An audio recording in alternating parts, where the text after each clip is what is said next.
I walked through the front door of our suburban home, eager to surprise my wife Jessica. After a business trip cut short by our team's efficiency, all I wanted was to see her smile when I appeared 2 days early. The excitement of reconnecting after weeks apart had me practically jogging up our driveway until I noticed an unfamiliar car parked there. A seed of doubt planted itself in my chest as I entered our unusually quiet house. The silence felt wrong, broken only by faint sounds coming from upstairs. With each step up the stairs, my anxiety grew until I opened our bedroom door and my world shattered. Jessica was in our bed with another man. I froze in shock, unable to process the betrayal unfolding before my eyes. Before I continue this heartbreaking story, let me know where you are watching from. Hit that subscribe button if you have ever felt betrayed by someone you trusted completely. My journey with Jessica began at my college friend's wedding reception 3 years ago. I remember how she stood out in the crowd not just because of her captivating smile, but because of how she listened intently to an elderly couple sharing stories. That immediate connection we felt when we finally spoke was unlike anything I had experienced before. We discovered we shared the same values, dreams, and even our vision for the future aligned perfectly. Our conversation flowed effortlessly until we realized we were the last guests remaining. After exchanging numbers, we began dating, and our relationship progressed with an intensity that felt both thrilling and natural. Within a year, I knew she was the woman I wanted to spend my life with. I proposed during a sunrise hike to her favorite mountain viewpoint. When she said yes, I felt like the luckiest man alive. Our wedding was intimate and perfect. Just 50 of our closest friends and family gathered in a rustic barn venue we had fallen in love with. Jessica looked breathtaking as she walked down the aisle, and the tears in her eyes mirrored my own. We wrote our own vows, promising honesty, faithfulness, and partnership through whatever life might bring our way. The irony of those promises would only become clear later. After our honeymoon in Maui, we purchased our first home together in a quiet suburban neighborhood with excellent schools nearby. Jessica had always talked about wanting children, and as an elementary school teacher, her passion for kids was evident in everything she did. I admired how she could connect with her students, many of whom came from challenging backgrounds. She had a natural ability to make everyone feel valued and understood. I threw myself into building my career at Riverside Financial, working diligently to ensure our future security. My position as an investment analyst meant long hours sometimes, but Jessica seemed to understand. She would leave encouraging notes in my lunch bag or send thoughtful texts throughout the day. Our weekends were sacred, reserved for hiking trails, trying new restaurants, or simply relaxing together at home. Those first 2 years of marriage were everything I had hoped for. We established traditions like Sunday morning pancakes and monthly day trips to explore nearby towns. Jessica would surprise me with tickets to sporting events, and I would leave love notes hidden throughout the house for her to discover. We were building a foundation that I believed would last a lifetime. When our 6th anniversary approached, I planned a special weekend at the coastal resort where we had spent our first weekend as a couple. Jessica seemed genuinely touched by the gesture, though looking back, her enthusiasm lacked its usual spark. During dinner that night, she held my hand across the table and told me she was lucky to have me. I remember thinking how fortunate we both were to have found such a perfect match. What I failed to recognize were the subtle changes that had already begun. Jessica started checking her phone more frequently during our conversations. Her goodnight kisses grew shorter, and sometimes she would turn away when I reached for her. I attributed these changes to stress at work, as her school had recently implemented a new curriculum that required additional preparation time. Being the supportive husband I thought I should be, I took on more household responsibilities and encouraged her to take time for herself. When she mentioned wanting to join a new fitness class, I fully supported the idea, thinking it might help her manage stress. In my desire to be understanding, I ignored the first warning signs that something fundamental was shifting in our relationship.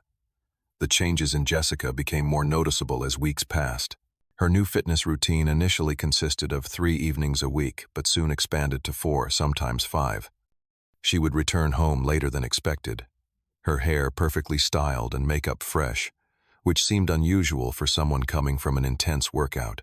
When I asked about her new friends from this group, she kept details vague, mentioning only first names that changed with each conversation. One evening I noticed Jessica quickly turning her phone screen away when I entered the room. Later that week, I realized she had changed her password, something we had never done before in our open relationship. When I casually mentioned it, she became defensive, claiming she needed privacy for planning a surprise for me. That surprise never materialized. Our physical intimacy began to wane. Jessica would claim exhaustion, headaches, or early mornings as reasons to avoid closeness. I tried initiating conversations about this change, but she would either dismiss my concerns or turn them back on me, suggesting my work schedule was to blame for our growing distance. While cleaning our car before a weekend trip, I discovered a receipt tucked into the side pocket of the passenger door. It was from Bellini, an upscale Italian restaurant downtown, dated on a Tuesday, when Jessica had told me she was having dinner with colleagues to discuss the new teaching approach. The total seemed excessive for a casual work dinner and included 2 expensive wine selections. When questioned, Jessica explained that her principal had treated them to celebrate successful implementation of the new curriculum. Her explanation seemed plausible, yet something in her tone felt rehearsed. Hoping to reconnect, I surprised Jessica with tickets for a weekend getaway to a mountain resort. Instead of excitement, her reaction seemed more like resignation, claiming she would need to rearrange several commitments. Throughout our trip, she constantly checked her phone, often stepping away to take calls she insisted were from parents of concerned students. One night, I woke to find her side of the bed empty. I discovered her on the balcony, whispering into her phone. When she noticed me, she quickly ended the call and claimed she could not sleep and was checking in with her friend Amanda, who was going through a divorce. On the drive home, I attempted to discuss our disconnection. The conversation quickly escalated into an argument when I expressed feeling like her attention was elsewhere. Jessica accused me of being controlling and monitoring her every move. I found myself apologizing despite my lingering doubts about her explanations. The following weeks brought more concerning changes. Jessica began staying out unusually late, on what she called girls' nights. Once I texted to ask when she would be home, and she responded that she was just leaving the restaurant. 30 minutes later, our neighbor mentioned seeing Jessica arrive home 2 hours earlier. When confronted with this discrepancy, she claimed our neighbor must have seen someone else. My suspicions grew when a text notification appeared on her phone while it sat on our kitchen counter. The message preview from someone saved, as Amy read, "Just thinking about last night. Cannot wait to see you again." The phrasing seemed strangely intimate for a female friend, and the contact name did not match any Amy I knew in her social circle. When I asked Jessica about it, her reaction was immediate anger, accusing me of spying on her. She snatched her phone away and left the room, returning later to inform me that Amy was a new teacher at school, going through a difficult time. I apologized for jumping to conclusions, though. The seed of doubt had firmly taken root. Jessica became increasingly critical of my habits, appearance, and interests. My favorite shirt suddenly looked terrible on me, according to her. The movies I suggested were boring. The restaurants I chose never quite met her expectations. I found myself trying harder to please her, even starting a new workout routine and updating my wardrobe. Despite these efforts, the distance between us only seemed to grow. The next phase of discovery began when I noticed an unfamiliar cologne scent on Jessica's scarf one evening. It was distinctly masculine, nothing like any fragrance I wore. When mentioned casually, Jessica claimed it must have come from standing near a colleague during a staff meeting. This explanation might have sufficed if not for the mounting evidence of deception. Reviewing our credit card statement, I noticed charges at Hotel Madison downtown on 2 separate occasions, both on afternoons, when Jessica claimed to be attending professional development workshops. The hotel was nowhere near her school or any educational venue I knew of. There were also charges from restaurants during time frames when she had told me she was working late at school. Jessica began having frequent work meetings on evenings and weekends, something unusual in her years of teaching. One Wednesday evening, concerned about the changes in our marriage, I decided to drive by her school after she texted that she was staying late to prepare for parent conferences. The parking lot was nearly empty, and her car was nowhere to be found. I felt a mixture of validation and heartbreak, my worst fears gaining substance. The following Friday, when Jessica mentioned another late meeting with her grade-level team, I made the difficult decision to follow her. She drove directly to Riverside Bistro, an intimate restaurant overlooking the water. Through the large windows I watched as she greeted a man with a warm embrace that lingered too long for casual acquaintances. Throughout their meal I observed their intimate body language, the way she laughed and touched his arm, the manner in which they leaned toward each other, speaking in what appeared to be whispers. I did not confront her immediately, needing more definitive evidence before making accusations. When she arrived home that night, I asked casually about her meeting. Without hesitation, she fabricated an elaborate account of discussions with colleagues about student assessments. The ease with which she lied to my face shook me profoundly. The next morning, while Jessica was showering, I noticed a pair of diamond earrings in the car console, jewelry I had never seen before. When questioned, she became flustered, before claiming they belonged to her coworker Lisa, who had apparently dropped them while carpooling. Jessica promised to return them Monday, though I never saw them again. My trust completely eroded. I reviewed our phone records online, discovering frequent calls and texts to one particular number, often late at night or during her supposed fitness classes. After researching the number online, my heart sank when I realized it belonged to Tom Anderson, someone I considered a friend since college. Tom had recently divorced and moved back to our area 6 months ago. Since his return, he had become a more frequent presence at our social gatherings, always friendly, but never giving any indication of his betrayal. With this revelation, memories resurfaced with new significance. Tom offering to help Jessica with car trouble when I was traveling for work. His unexpected appearances at restaurants where we were dining. The overly friendly hugs and inside jokes they seemed to share. During our last dinner party, Tom had pulled me aside to ask about my marriage, expressing concern that Jessica seemed unhappy. I had confided in him about our growing distance, unknowingly revealing vulnerabilities to the very person exploiting them. My friend Michael finally confirmed my suspicions when he reluctantly admitted that rumors were circulating among our social circle about Jessica and Tom being seen together around town. Michael apologized for not telling me sooner, explaining he had hoped it was nothing serious and did not want to damage our friendship over possible misunderstandings. That evening, I directly asked Jessica about Tom. Her reaction was explosive, complete with tears and accusations of paranoia. She swore nothing inappropriate had ever occurred between them, claiming they occasionally met for coffee to discuss her helping with a charity project Tom was organizing. She turned the situation around, making me feel guilty for not trusting her after all our years together. Through tears, she promised to work on our marriage if I could stop my paranoid accusations and trust issues. For a brief period, we experienced what felt like reconciliation. Jessica became temporarily more attentive and affectionate, though it felt forced and calculated. She would invite me to join her for events, but then create situations where we would leave early or separately. My depression and anxiety began affecting my work performance, leading to concerns from my supervisor about my focus and commitment. Despite Jessica's renewed attention, she still guarded her phone vigilantly and maintained unexplained absences. I existed in a state of constant uncertainty, doubting my perceptions yet unable to dismiss the mounting evidence of betrayal. The pivotal moment arrived during what was supposed to be a week-long business conference in Chicago. Our team completed the project 2 days ahead of schedule, and rather than staying for optional networking events, I decided to return home early to surprise Jessica.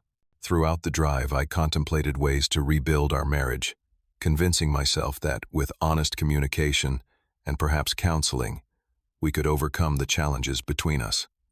Turning onto our street that Thursday afternoon, my hopeful thoughts dissolved at the sight of a familiar car in our driveway, a blue Audi. I immediately recognized as belonging to Tom. My stomach tightened as possibilities raced through my mind. Perhaps they were simply meeting about that charity project. Maybe Jessica had invited several friends over, and I would walk in on an innocent gathering. These rationalizations felt hollow, even as I formed them. Sitting in my car across the street, I debated my options. I could drive away, pretend I had never seen what I saw, and preserve the fragile illusion of our marriage for a little longer. Or I could confront the situation and finally face the truth I had been avoiding. After 20 minutes of internal struggle, I chose truth over comfortable denial. Entering our house quietly through the side door, the silence downstairs felt oppressive, broken only by muffled sounds coming from upstairs, sounds that became unmistakably intimate as I approached the staircase. Each step felt like climbing a mountain, my body leaden with dread, yet propelled forward by a need to confirm what my heart already knew. Outside our bedroom door, I paused, my hand trembling on the doorknob. In that suspended moment, I understood that opening this door would forever divide my life into before and after. Taking a deep breath, I pushed it open. The scene before me burned instantly into my memory. Jessica and Tom in our bed. The bed we had chosen together when we first moved into our home, where we had shared our most intimate moments. Their shocked expressions as they scrambled to cover themselves would have been comical in any other context. Time seemed to slow as Jessica transitioned from stunned silence to desperate denial. "This cannot be happening, Carlo. This is not what it looks like." Jessica stammered, clutching the sheet to her chest, her wedding ring catching the afternoon light streaming through the windows I had installed last summer. Tom grabbed for his clothes scattered across the floor, avoiding eye contact, as he fumbled with his shirt buttons. "I just came by to drop off some charity paperwork," he mumbled, the absurdity of his explanation hanging in the air between us. I remained in the doorway, strangely calm, despite the hurricane of emotions inside me. "How long?" I asked, my voice steadier than I expected. Jessica attempted further denial until I cut her off with a raised hand. Their silence confirmed everything.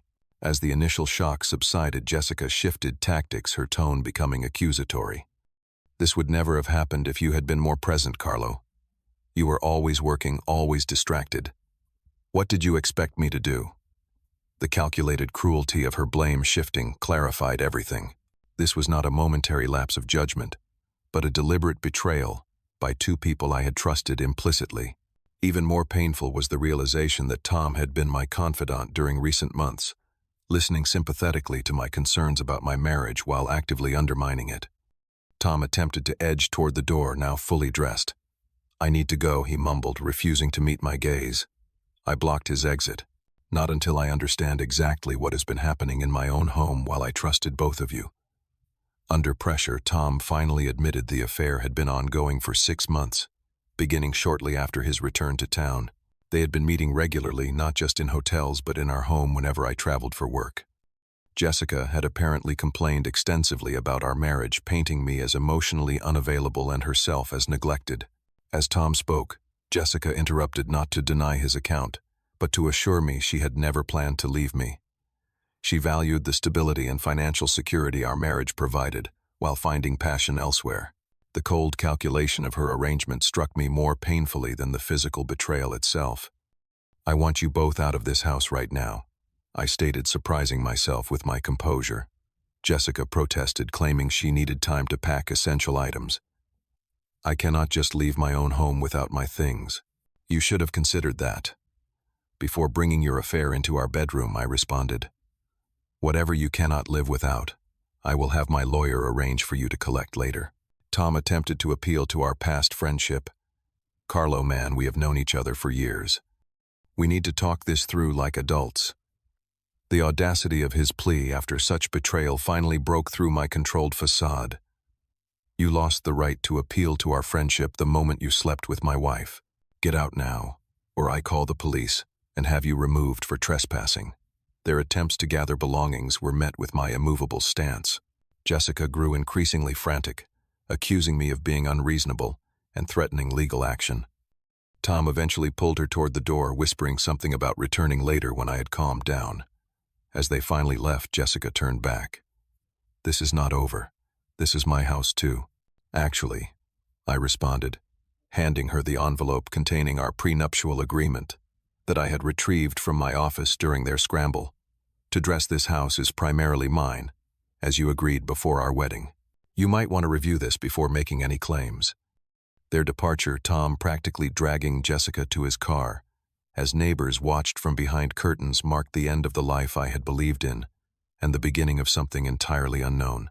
After they left, I locked every door and collapsed onto the living room sofa, my composed facade crumbling into overwhelming waves of grief, rage, and humiliation. That first night alone in our house surrounded by photos and mementos of what I now recognized as a partially fabricated relationship, was the darkest of my life. Sleep came in brief, restless intervals interrupted by replaying scenes of betrayal and warnings I had ignored. Morning brought with it an unexpected sense of clarity and determination. Though emotionally devastated, I recognized that my next actions would determine whether I emerged from this betrayal as a victim or as someone who reclaimed his dignity and future. I allowed myself exactly 1 hour to feel the full weight of my emotions, before beginning methodical steps to protect myself and rebuild my life. My first call was to Patricia Donovan, a divorce attorney known for her skill and discretion, recommended years ago by a colleague who had navigated his own divorce. During our emergency consultation, Patricia outlined immediate protective measures I should take. Following her advice, I went directly to our bank, where I discovered Jessica had already transferred $12,000 from our joint savings account to a personal account I knew nothing about. The banking officer confirmed these transfers had been occurring in smaller amounts over several months. With Patricia's guidance, I secured the remaining assets, transferring them to new accounts Jessica could not access. A review of our credit card statements revealed Jessica had accumulated over $15,000 in debt on cards opened in my name, with charges for hotels, restaurants, and expensive gifts that were clearly not for me. Returning home, I contacted a locksmith to change all locks and had our security system recoded. These protective measures were completed just hours before Jessica attempted to return, claiming she needed to collect her belongings. Through the security camera, I watched her frustration as her key failed to work, followed by increasingly aggressive pounding on the door. I did not respond, instead texting her that all communication should go through our respective attorneys.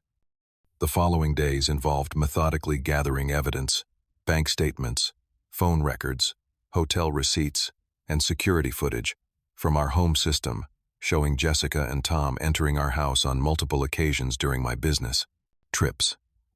I forwarded everything to Patricia, who assured me we had built a solid case for divorce, on grounds of infidelity, with terms that would protect my financial interests. Jessica alternated between angry demands and tearful pleas for reconciliation. When neither worked, she attempted to manipulate me through mutual friends, her parents, and even my sister. My response remained consistent: all communication through attorneys only. This boundary frustrated Jessica, who had expected to control the narrative and the terms of our separation, as she had controlled aspects of our marriage. Her parents called, insisting I was overreacting to what they characterized as a simple mistake. During this conversation, I learned Jessica had told them I had been emotionally abusive, neglectful, and that her affair was a response to my treatment. Rather than defending myself, I simply emailed them time-stamped photos from our home security system, showing Jessica and Tom entering our house on days I was traveling for work, along with credit card statements, showing purchases Jessica had made for Tom using our joint funds. Their subsequent silence spoke volumes.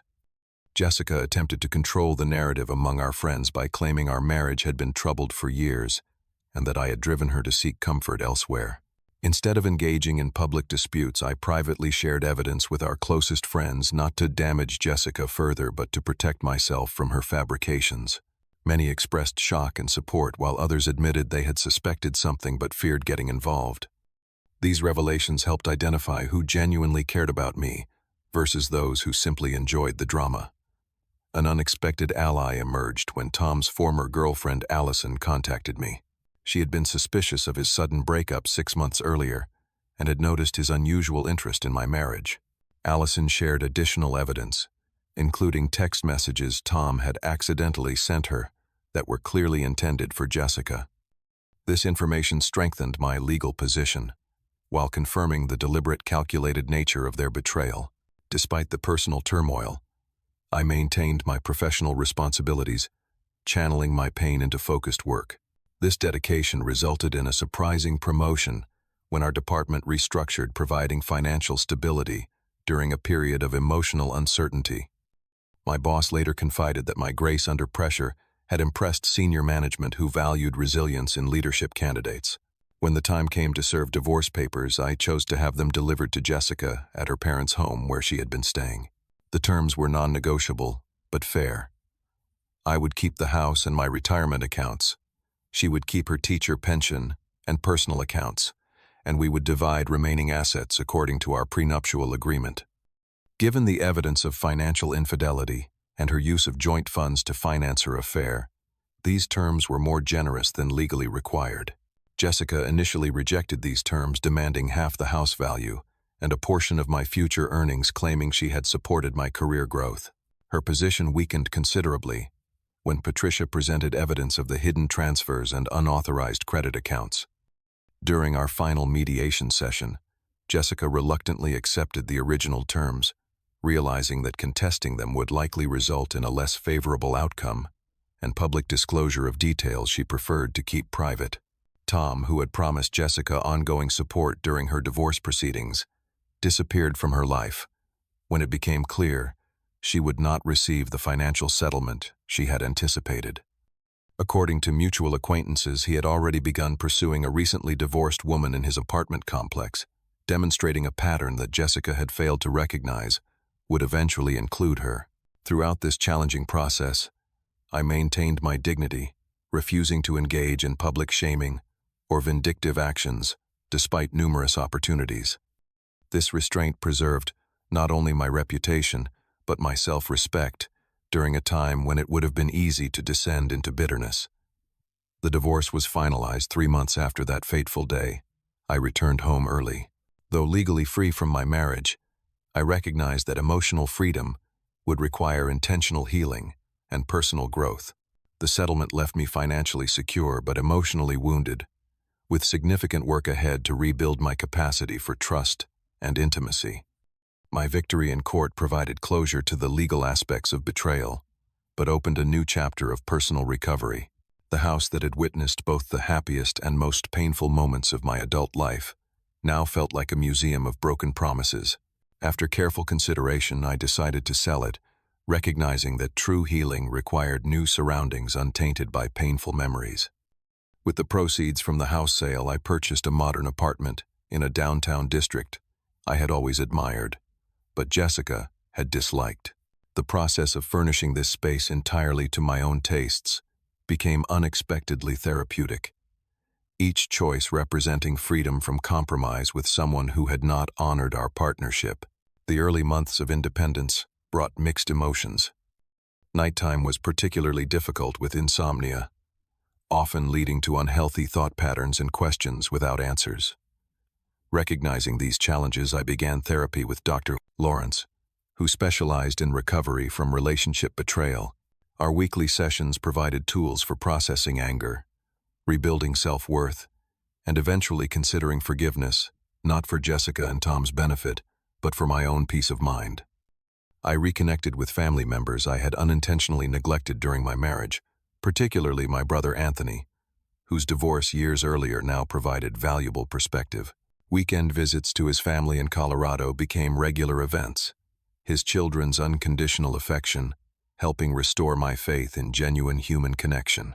6 months after selling the house, I joined a hiking group that explored nearby mountain trails each weekend. The physical exertion, combined with the camaraderie of people who knew nothing of my past, proved remarkably healing. I also enrolled in cooking classes, something Jessica had always dominated in our relationship, discovering unexpected enjoyment in creating meals solely for my own pleasure. My healing journey was not linear. Certain triggers would unexpectedly transport me back to moments of discovery and pain. A particular cologne in an elevator, catching a glimpse of a blue Audi in traffic, overhearing conversations about infidelity in movies or restaurants. Each incident initially provoked physical responses, but over time their power diminished. The first moment I realized I had thought about Jessica without accompanying pain marked a significant milestone. I could acknowledge what happened without being consumed by it, recognizing that her choices reflected her character, not my worth. This perspective shift opened space for new possibilities I had previously been unable to envision.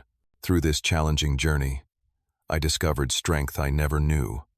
I possessed and developed deeper appreciation for honesty and integrity in all relationships. The experience, though painful, clarified my personal values and boundaries in ways theoretical understanding never could. I learned that forgiveness does not require reconciliation, and that moving forward does not mean forgetting lessons learned. Today, nearly a year since that life-altering discovery, I recognize that while betrayal altered my path, it did not define my destination. New friendships, renewed family connections, career advancement, and personal growth have created a life richer in authenticity than what was lost. The scar remains but no longer causes daily pain, instead serving as evidence of healing and resilience. For anyone experiencing similar betrayal, know that the darkness eventually gives way to light. The path to healing is neither quick nor easy, but absolutely worthwhile. Reclaiming your life after betrayal is not just possible, but can lead to greater authenticity and joy than you currently imagine.